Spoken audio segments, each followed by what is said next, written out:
Hey guys, what's up? Alright. Double Deuce back. Happy New Year to you all out there. Well, I got something good today on this video that was something that pretty much changed my life.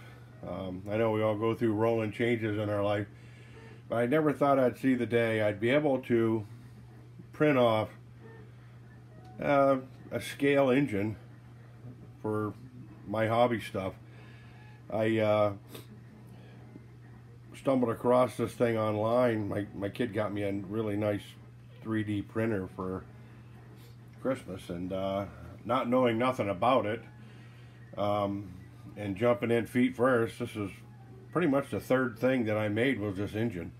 In the old days, you had to make molds and, you know, use styrene plastic and mix the goop together and plaster Paris to make the molds and cardboard and tape. It was a nightmare.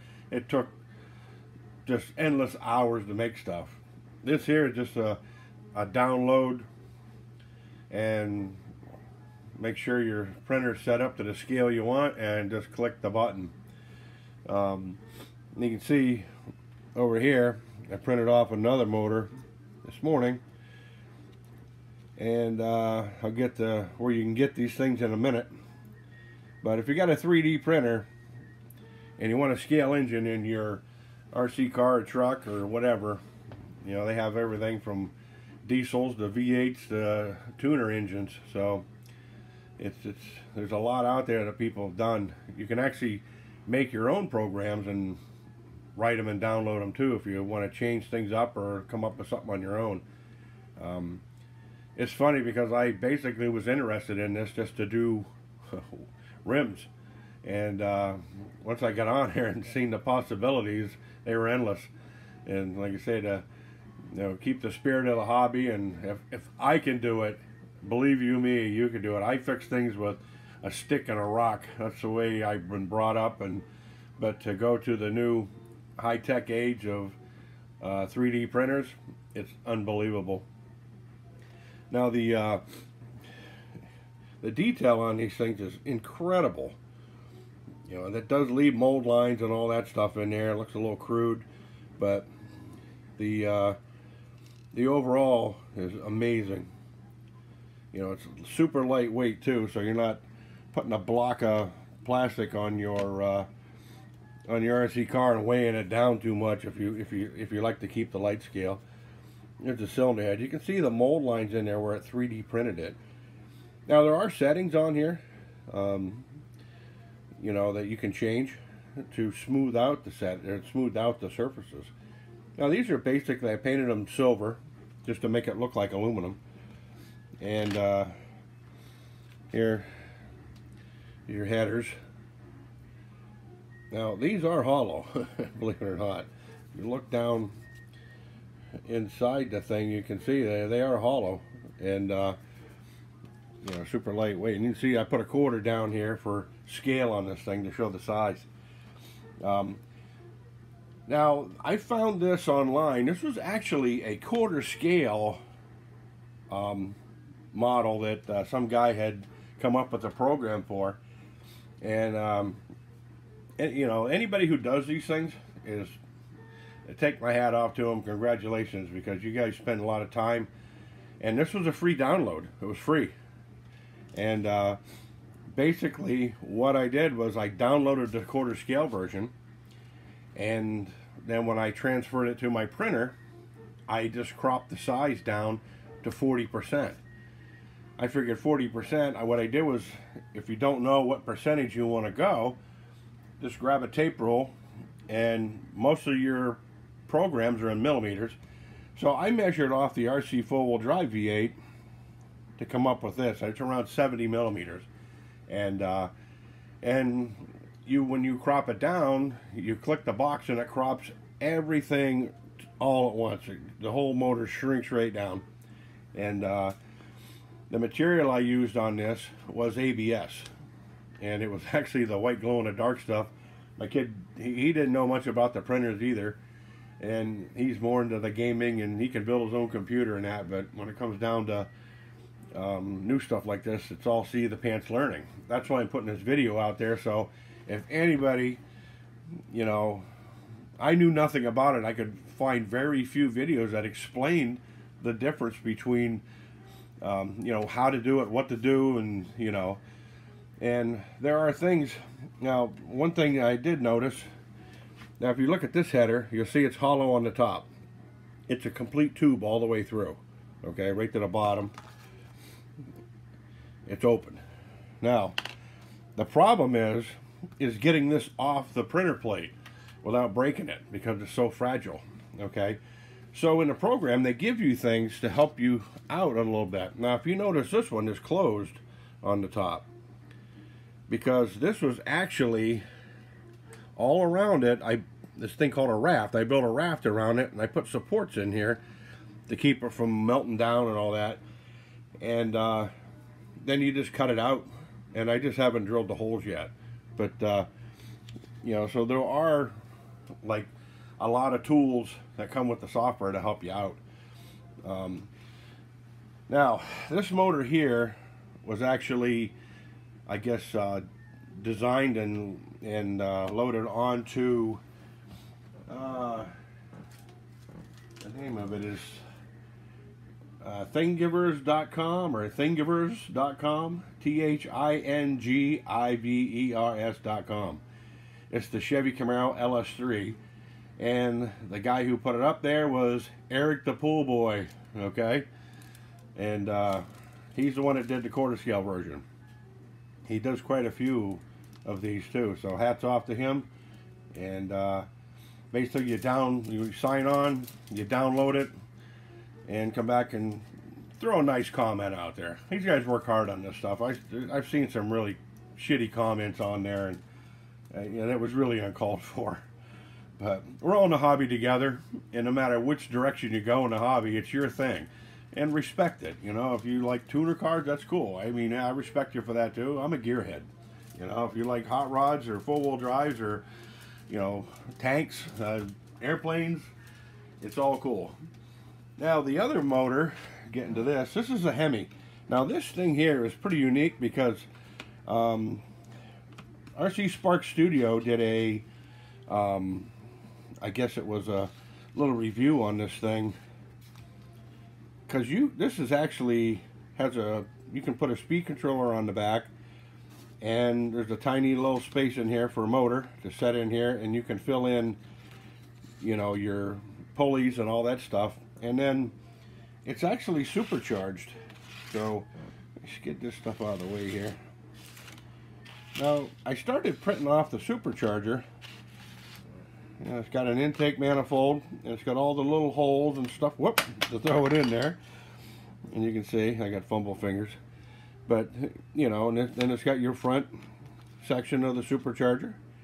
And he was kind enough to program in the software little recesses for bearings.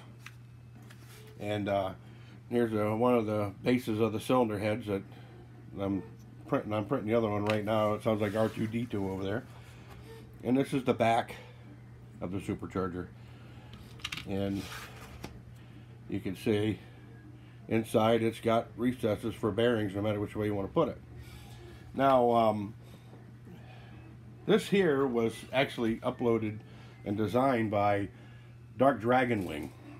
Okay, if you search the internet, Dark Dragon Wing and 3D printing, he sells these things completely done too. You know, for the guys who don't want to, you know, build it or don't have the access to a printer, and you can buy them completely finished. You can check eBay too, because I know he had a few on there, and they range anywhere. I've seen them anywhere from 60 to 100 bucks. You know, and his is really cool because you hook up the battery and you just turn on your speed controller, and it idles.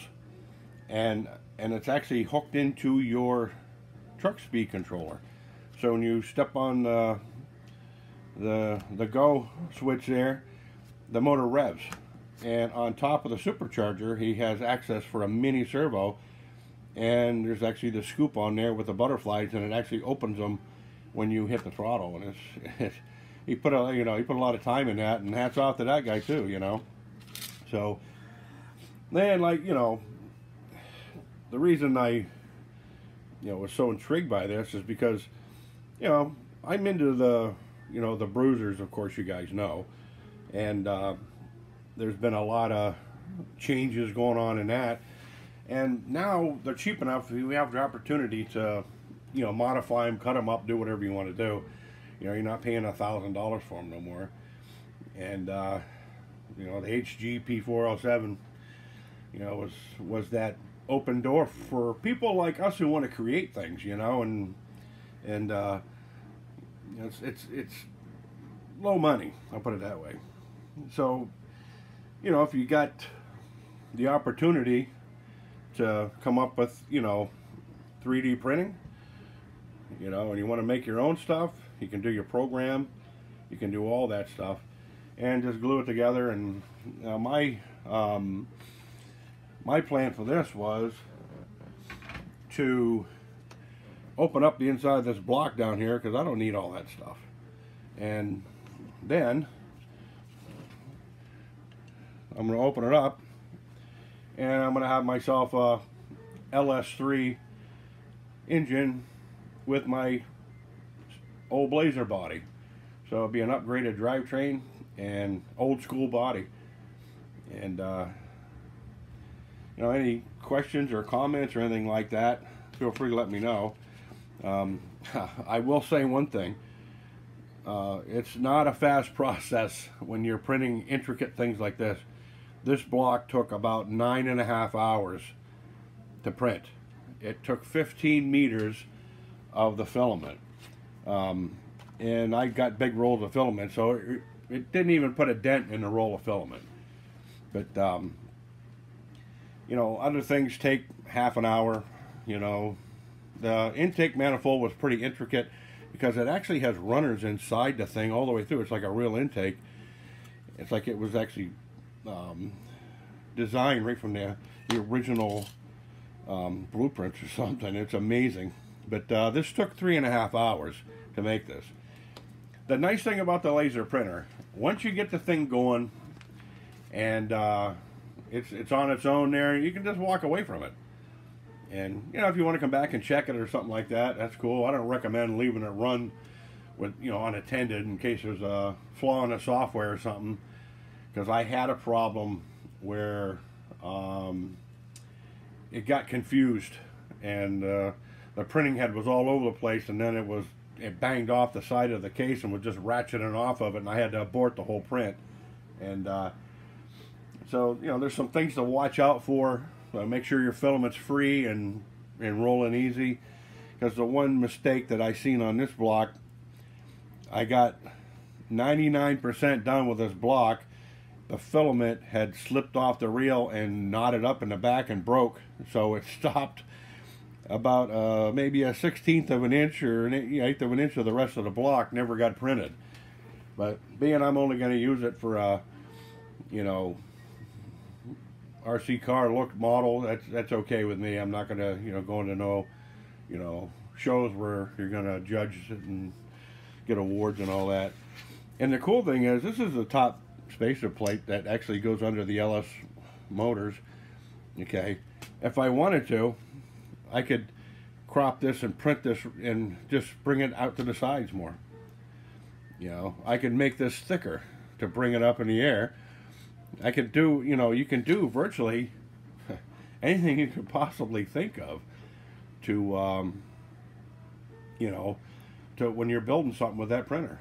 So, like I say, I'm going on 58 years old this year, and in my lifetime, I never thought I would have the opportunity to indulge in something that's this cool. The world's a changing fast, and and for us in the hobby, it just gets better and better every day. So, anywho, Happy New Year, everybody. I got some more upcoming videos for everybody too, and got to do a little bit more on the HG-P407, and I'm going to go through the old school bruiser, the first release version. I had one of my YouTube friends there was restoring one, and he needed some information, he figured it out in the long run, but there's really not much information on those old school bruisers. So I'm gonna break mine back out of the boxes and go through some differences and the rolling changes. So that will be an upcoming video, and so kind of keep an eye out for it. So, all right. Anywho, like, share, subscribe if you want. Any questions, comments, hit me up. Be kind, guys. You know, I'm still learning too. I got a couple of ugly ones on there, but I'm gonna leave them there for everybody to enjoy. Anywho, have a good one. Adios.